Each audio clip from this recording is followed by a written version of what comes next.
हाँ, तो आज हम लोग स्टार्ट करने जा रहे हैं ideal gas laws. Part by part मैंने बताया था आपको कि इसको पार्ट बाय पार्ट स्टार्ट करना है। तो पहला लॉ था बॉयल्स लॉ, दूसरा चार्ल्स लॉ है, और तीसरा क्या था गै-लुसेक्स लॉ, और चौथा है एवोगैड्रो लॉ।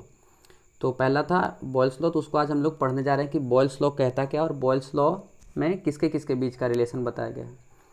तो चलिए एक बार रिकैप करते हैं कि आइडियल गैस लॉज क्या था। आइडियल गैस लॉज था एक लॉ था, एक ग्रुप ऑफ लॉ है जो कि हम लोग को गैसियस पैरामीटर्स के बारे में लेसन बताता है। गैसियस पैरामीटर्स क्या होता है? प्रेशर, वॉल्यूम, ठीक है, टेम्परेचर और नंबर ऑफ मोल्स।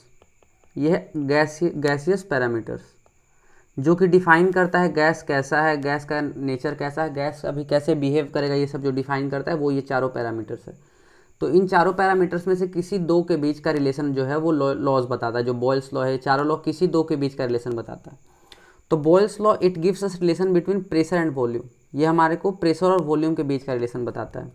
लेकिन वहाँ पे क्या कांस्टेंट होना चाहिए? बाकी का दोनों कांस्टेंट होना चाहिए। जब भी किसी दो के बीच का रिलेशन बताएगा तो बाकी का दो हमेशा कांस्टेंट होना चाहिए, चाहे वो प्रेशर वॉल्यूम के बीच बताए या प्रेशर टेम्परेचर के बीच बताए या टेम्परेचर और वॉल्यूम के बीच बताए। किसी के बीच भी अगर दो के बीच का रिलेशन है तो बाकी का दो हमेशा कांस्टेंट रहेगा। तो यहाँ पे किसके बीच का रिलेशन है? प्रेशर और वॉल्यूम के बीच। तो ये दोनों के बीच का रिलेशन है, तो ये दोनों बाकी का कांस्टेंट रहेगा, ठीक है। तो बाकी का दो constant. It states that pressure of a gas is inversely proportional. मतलब प्रेशर ऑफ गैस जो है वो इन्वर्सली प्रोपोर्शनल है। मतलब अगर प्रेशर बढ़ेगा तो वॉल्यूम घटेगा, ये कह रहा है। ये इन्वर्सली प्रोपोर्शनल का ही मतलब होता है कि अगर एक बढ़ेगा तो दूसरा घटेगा, एक दूसरे के विपरीत है। मतलब उन दोनों में से एक दूसरे से दोनों विपरीत है, मतलब अपोजिट है दोनों। अगर एक बढ़ेगा तो दूसरा घटेगा, दूसरा बढ़ेगा तो पहला घटेगा। तो वही बोलता है कि अगर इन्वर्सली प्रोपोर्शनल है, ठीक है, यहाँ पे नंबर ऑफ मोल्स और टी कांस्टेंट होना चाहिए, ठीक है, समझ में आ गया। तो ये लॉ हम लोग को किसके किसके बीच का रिलेशन बताता है? प्रेशर और वॉल्यूम के बीच का रिलेशन बताता है, जहाँ पे टेम्परेचर और नंबर ऑफ मोल्स ये दोनों कांस्टेंट होना चाहिए, ठीक है। तो प्रेशर और वॉल्यूम ये दोनों के बीच का रिलेशन होना चाहिए जहाँ पे टेम्परेचर और नंबर ऑफ मोल्स कांस्टेंट हो। तो क्या बोलता है ये? Pressure is inversely proportional to 1/v। समझ में आ गया?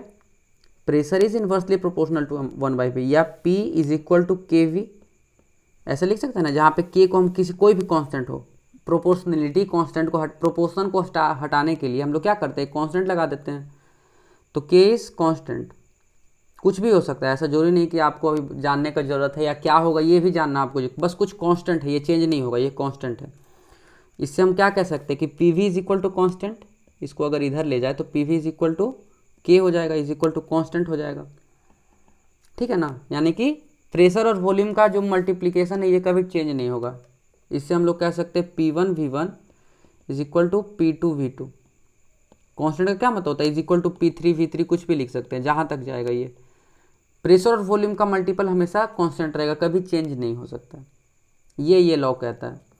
तो चलिए इस लॉ को अप्लाई करके देखते हैं। तो समझ गए ना? कोई प्रॉब्लम है तो सोच लीजिए। पहले यहाँ पे देखिए, pressure is inversely proportional to volume. मतलब प्रेशर अगर बढ़ेगा तो वॉल्यूम घटेगा, वॉल्यूम बढ़ेगा तो प्रेशर घटेगा। Pressure is equal to K/V। अब इसको इक्वल टू करना है तो हमको एक इक्वेशन लिखना है, तो इसको क्या करेंगे? K से मल्टीप्लाई कर देंगे, तो प्रेशर का वैल्यू क्या होगा? K/V, ठीक है। अब PV is equal to constant हो गया, तो P1V1 is equal to P2V2। अगर कॉन्स्टेंट है मतलब क्या है? P1V1 P2V2 कुछ भी कभी चेंज नहीं हो सकता। जैसे कि सपोज इनिशियल प्रेशर, अभी प्रेशर P1 है, इनिशियल वॉल्यूम V1 है, इसको किसी तरीके से चेंज कर। जैसे एक नीडल सिरिंज देखे ना, जिसमें सुई पड़ता है, जैसे सिरिंज है, ये सिरिंज है, यहाँ पे आप ऐसे करके इसको सुई अगर देते हैं तो यहाँ पे क्या होता है? पहले इतना वॉल्यूम होता है और इसमें हवा रहता है। सपोज कुछ प्रेशर P है, इनिशियल प्रेशर P और इनिशियल वॉल्यूम P1 है और इनिशियल वॉल्यूम V1 है। अब इसको हम यहाँ इधर से नीडल जो है यहाँ पे ऐसे करके जो रहता है, इसको हम यहाँ से दबाए, तो ये अंदर जाता है, और अंदर जाके कैसा बन जाता है? अंदर जा करके ये बहुत छोटा सा वॉल्यूम कवर करता है, फिर करता है ना, ऐसे करके बहुत छोटा सा, इतना छोटा सा वॉल्यूम। तो ये हो गया P2, मान ले यहाँ का प्रेशर है और यहाँ का वॉल्यूम V2 है। तो क्या हो गया? यहाँ से हम इस लॉ के अकॉर्डिंग हम लिख सकते हैं कि ये दोनों बराबर होगा, P1V1 is equal to P2V2 होगा। सिंपल सा इक्वेशन है, कुछ ऐसा बहुत ज़्यादा कॉम्प्लिकेटेड नहीं है। तो चलिए इसका एक क्वेश्चन सॉल्व करते हैं। बोल रहा है कि 3 litre gas is kept in container and pressure is 2 atm। बोल रहा है इनिशियल वॉल्यूम कितना है, V I is equal to 3 litre, और पी इनिशियल प्रेशर कितना है 2 atm। तो if volume of container is reduce to 2 litre, बोल रहा है कि जो कंटेनर का वॉल्यूम है उसको 2 लीटर बना दिया गया, मतलब उसको दबा करके छोटा कर दिया गया है, यानी कि वी एफ या V final is equal to 2 litre. तो P final is equal to how much, कितना होगा, तो चलिए सिंपली लिख देते हैं जो अभी इक्वेशन हमने पढ़ा है, P one V one is equal to P two V two. तो V I P I is equal to V F P F, या 3 into 2 is equal to 2 into 3 is equal to 2 into P F. तो P F कितना हो गया, P F हो गया 3 atm, है ना, 2 से 2 गया, P F is equal to 3 atm। Initial volume कितना था 3, इनिशियल प्रेशर कितना था 2, फाइनल वॉल्यूम कितना था 2, और फाइनल प्रेशर हम लोग को पता नहीं था, तो यही हम लोग को फाइंड करना है। तो सिंपली वैल्यू पुट किया, हमारे पर फाइनल प्रेशर 3 atm आ गया, यही आंसर है हमारा, ठीक है ना। ये हो गया सिंपल सा हमारा क्वेश्चन, एक बहुत ही सिंपल क्वेश्चन। तो चलिए अब आगे देखते हैं।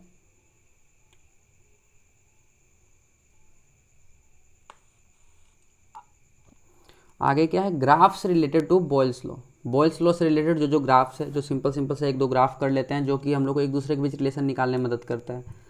तो बोल रहा है pressure versus volume, pressure versus volume का ग्राफ कैसा होगा, प्रेशर बढ़ता है तो वॉल्यूम घटता है, तो ये क्या ऐसा हाइपरबोलिक ग्राफ हो जाता है, इसको हाइपरबोला कहते हैं, आप मैथ्स में आपको पढ़ना होगा, ये हाइपरबोलिक ग्राफ होगा। जैसे एक बढ़ेगा, जैसे देख रहे हैं आप यहाँ पे सपोज 1 atm प्रेशर है, तो यहाँ पे वॉल्यूम मान लेते हैं 1 लीटर है, चलिए मान लेते हैं, ठीक है। अब यहाँ पे प्रेशर कितना हो गया, 2 atm हो गया, तो वॉल्यूम कितना हो गया 1/2 लीटर, दिख रहा है ना, ये क्या है वॉल्यूम है। तो जैसे जैसे प्रेशर कम रहा है, यहाँ पे देखिए प्रेशर 1 atm था, यहाँ पे आधा atm प्रेशर है, आधा atm सपोज कम गया, तो प्रेशर वॉल्यूम यहाँ पे कितना हो गया 2 लीटर। जैसे कि यहाँ पे प्रेशर 1 है, यहाँ पे 1/2 है, कमते जा रहा है, तो यहाँ पे वॉल्यूम अगर 1 था तो यहाँ पे कितना हो जाएगा 2 हो जाएगा। अगर यहाँ पे 1/3 है तो ये हो जाएगा 3। अगर यहाँ पे प्रेशर 1/3 है, तो देख रहे हैं ना आप, इन दोनों का प्रोडक्ट हमेशा सेम है, 1 इंटू 1, 1/2 इंटू 2, 1/3 इंटू 3, हमेशा 1 आएगा प्रोडक्ट। तो वही इसका मतलब है कि जो प्रेशर और वॉल्यूम है वो इन्वर्सली प्रोपोर्शनल होता है, मतलब एक बढ़ेगा तो दूसरा घटेगा, एक बढ़ रहा है तो दूसरा घट रहा है, प्रेशर घट रहा है तो वॉल्यूम बढ़ रहा है, वॉल्यूम बढ़ रहा है तो प्रेशर घट रहा है, यही इसमें मतलब है। अब क्या है, pressure versus inverse of volume, pressure versus 1/v, तो आपको तो पता ही है ये लीनियर रिलेशन होता है, P is equal to K into 1/v। तो अगर इसको हम लोग y मान लेते हैं, सॉरी इसको अगर x मान लेते हैं और इसको y मान लेते हैं, तो क्या होगा, y is equal to kx हो जाएगा। तो ये स्ट्रेट लाइन का ग्राफ हो गया। तो P और 1/v स्ट्रेट लाइन का रिलेशन है, लीनियर रिलेशन है इन दोनों में। अब क्या बोल रहा है, log P versus log v। तो log v, P और log v का रिलेशन कैसे निकालते हैं, तो आपको इसके लिए थोड़ा सा ट्रिग्नोमेट्री का रूल जानना होगा। P का वैल्यू है k/v, तो दोनों साइड अगर log लेते हैं तो log P is equal to log k/v। इसको हम लोग ऐसे भी लिख सकते हैं, अगर आपने log पढ़ा होगा तो आपको पता होगा कि log k/v को हम लोग ऐसे भी लिख सकते हैं, log k minus log v, ठीक है ना। तो यहाँ पे x क्या है, log v x एक्सिस पे है, ये x हो गया और ये हो गया y, तो log v हो गया x और ये हो गया y। तो इसका ऐसे हम लोग अगर रिलेशन x y में लिखना चाहें तो क्या होगा, y is equal to log k minus x। x का क्या है, स्लोप कितना है, स्लोप आपने स्ट्रेट लाइन में पढ़ा होगा, स्लोप है -1, ठीक है, स्लोप है -1, मतलब कि ये निगेटिव स्लोप है, तो ये हो गया निगेटिव। और यहाँ जो इंटरसेक्ट करता है, ये जो पॉइंट है, ये इंटरसेक्टिंग पॉइंट है, इसका वैल्यू हो जाता है ये y इंटरसेप्ट, यही y इंटरसेप्ट है, मतलब y एक्सिस को कहाँ पे कट कर रहा है ये लाइन, तो ये पॉइंट हो गया log k, ठीक है। तो ये हो गया हमारा ग्राफ्स 3 ठो। और ग्राफ्स का आपको बस थोड़ा सा ध्यान रखना है, आपको कभी बनाने के लिए क्वेश्चन में दे सकता है, अगर क्वेश्चन में दे देगा कि log p और log v का क्या ग्राफ है, या फिर p और 1/v का क्या ग्राफ है, ये सब आपको पढ़ने दे देगा, और इसीलिए ये थोड़ा ध्यान में रखना बहुत ज़रूरी हो जाता है। तो चलिए अगला क्वेश्चन देखते हैं। A micro organism at the bottom of 20 metre deep lake, बोल रहा है कि एक माइक्रो ऑर्गेनिज्म है जो 20 मीटर गहरे लेक के अंदर है, मतलब लेक में 20 मीटर अंदर है वो पानी के सरफेस से। तो रिलीजेस गैस, वो गैस रिलीज करता है इन फॉर्म ऑफ बबल्स, मतलब छोटे छोटे गोल गोल, बबल क्या होता है, गोल होता है, तो बबल्स के रूप में वो ऐसे करके, सपोज यहाँ पे ये माइक्रो ऑर्गेनिज्म है, तो यहाँ से छोटे छोटे बबल ये रिलीज कर रहा है, ठीक है।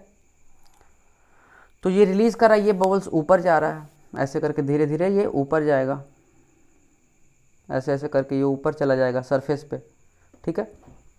तो ये बोल रहा है कि इसका चेंज इन वॉल्यूम कितना होगा। जैसे आपको पता है पानी के नीचे ज़्यादा प्रेशर रहता है ना, हमने पिछले क्लास में पढ़ा था, मतलब पहले लेक्चर्स में हमने पढ़ चुका है कि जैसे ही पानी के अंदर जाते हैं तो प्रेशर बढ़ते जाता है। कितना बढ़ता है ये आपको पता है, रो जी एच से हमने वैल्यू निकाला था उसका, rho g h is equal to P.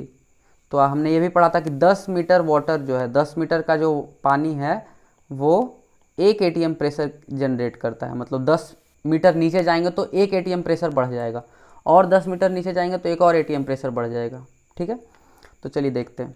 तो बोल रहा है कि 20 मीटर अंदर है, तो 20 मीटर अंदर, जैसे कि ये पानी है और यहाँ से 20 मीटर अंदर है, यहाँ का प्रेशर P है मान लेते हैं। यहाँ का प्रेशर कितना है, सरफेस का प्रेशर क्या होता है कहीं का भी, इन्वायरमेंट का प्रेशर क्या है 1 एटीएम है। दुनिया में हर जगह प्रेशर क्या है 1 एटीएम है। कहीं भी ऊपर अगर सरफेस पे लिया जाए, एयर में, हवा में लिया जाए तो प्रेशर हमेशा 1 एटीएम ही रहेगा। तो यहाँ पे 1 एटीएम है, नीचे गए 10 मीटर तो बढ़ गया 1 एटीएम, 1 एटीएम बढ़ गया, और 10 मीटर नीचे गए तो एक और एटीएम बढ़ गया। तो टोटल प्रेशर यहाँ पे कितना हो जाएगा 3 एटीएम हो जाएगा। सरफेस पे 1 एटीएम प्रेशर है, 10 मीटर नीचे जाने पे 1 एटीएम प्रेशर बढ़ गया तो 2 एटीएम हो गया यहाँ पे। अब 10 मीटर और नीचे गए तो यहाँ पे कितना हो गया 3 एटीएम प्रेशर हो गया। यानी कि जहाँ पे वो माइक्रो ऑर्गेनिज्म है, जहाँ पे वो छोटा सा कीटाणु है, वहाँ का प्रेशर 3 एटीएम है, ठीक है। तो इनिशियल प्रेशर कितना है P I is equal to 3 ATM, ठीक है। तो इनिशियल प्रेशर कितना है 3 एटीएम है। और इनिशियल वॉल्यूम क्या है, वॉल्यूम इनिशियल कितना है, इसको मान लेते हैं V। कुछ भी दिया नहीं है तो V मान लेते हैं, कोई दिक्कत नहीं। फाइनल प्रेशर कितना है, फाइनल प्रेशर मतलब जब सरफेस पे आ गया, सरफेस पे आ गया तो सरफेस का प्रेशर कितना है 1 एटीएम। तो PF is equal to 1 ATM.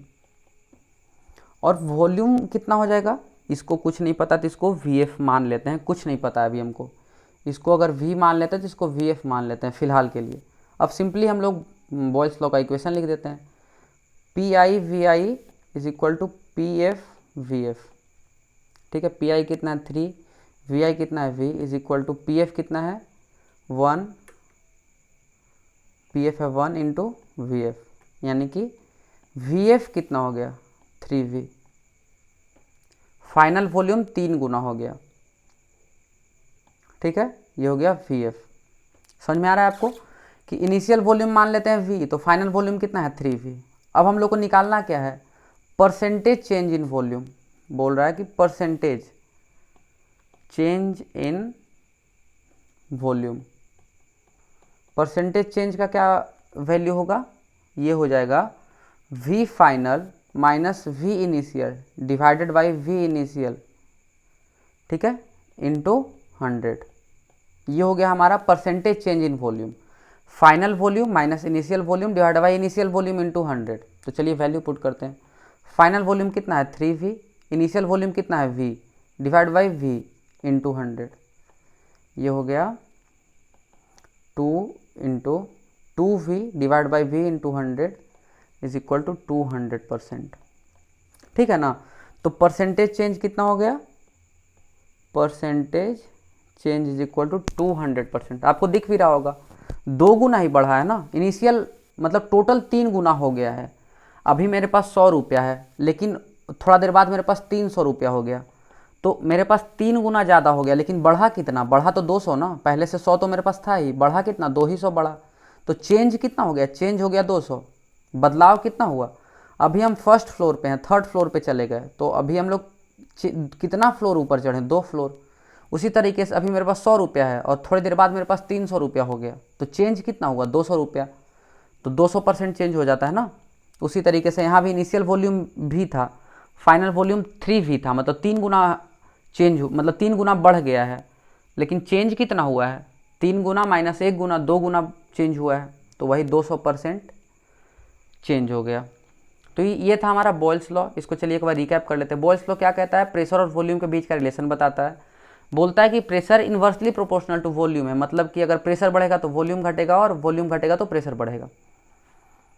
तो यहाँ पे हमने P1 V1 is equal to P2 V2 एक फॉर्मूला लिख लिया और उसी का यूज़ करके हमने ये क्वेश्चन सॉल्व किया यहाँ पे।